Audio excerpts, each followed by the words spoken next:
Hi, my name is Paul Christensen, and I'm an inkjet technician at NASDAR Ink Technologies in Shawnee, Kansas. NASDAR is a manufacturer of screen print and inkjet ink for the commercial printing business and sign business. So I've been with NASDAR for about 3 years now. I was in the sign business for 20 years before that. I did a lot of printing in the sign business, and this was kind of a natural progression, moving deeper into the industry and taking on something a bit more challenging.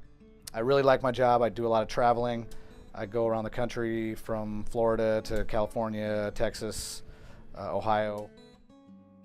We make inks for a lot of different types of printers, large format printers, which are anywhere from 48 inches wide to 64 inches wide.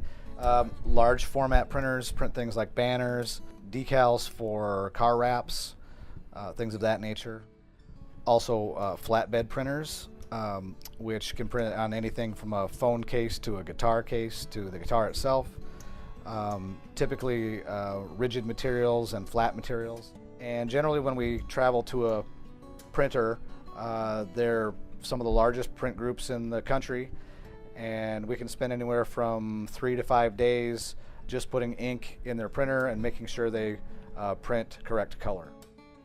I get to work with a lot of interesting tools and expensive tools, things like a spectrophotometer, which measures color values, densitometers, which measure color values as well as densities and dot gains.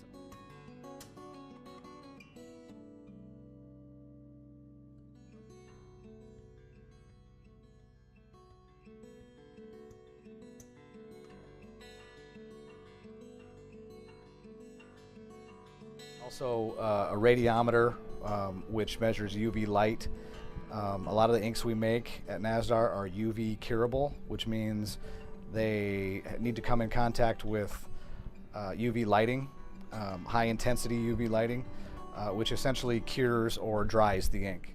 When we read color with spectrophotometers or densitometers, we generally work in what's called the LAB color space.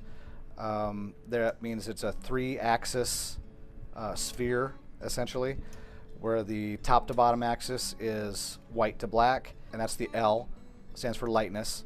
The A axis is green to red, and the B axis is yellow to blue.